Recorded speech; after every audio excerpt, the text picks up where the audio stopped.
मला अजून मी निष्कर्षाप्रत आलो नाही. पण जे कागदपत्र तुम्हाला दाखवले, मी तर आताच आलो घरामध्ये, मी पाहिलं तुम्हाला सीडीचे हे दाखवलं, कव्हर सगळे दाखवले, उरलेल्या सीडी पण आता माझ्याकडे आहे, उरलेल्या सीडी पण आहे, त्याही तुम्हाला दाखवल्या. आणि यामध्ये एक लक्षात येतं की टार्गेट कागदपत्रांवर का करण्यात आलं. म्हणजे चोरायचं असेल तर चांदी सोनं वगैरे जे काही चोरायचं आहे, पण महत्वाचे कागदपत्रच का चोरी केले.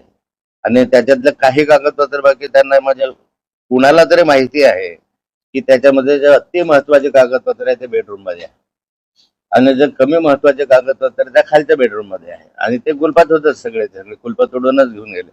पण जेवढे काही खालच्या कागदपत्र होते जवळपास 450-500 झेरॉक्स कागदपत्र हे या ठिकाणी चोरी गेलेले आहे.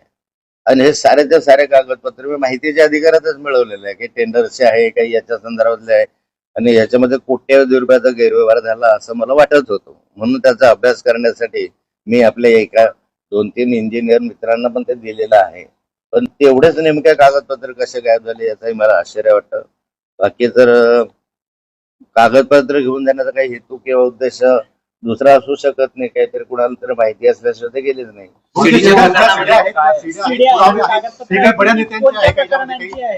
सीडी आणि ते कागदपत्र होते ते काही नेत्या संदर्भातले भ्रष्टाचाराचे सीडीच्या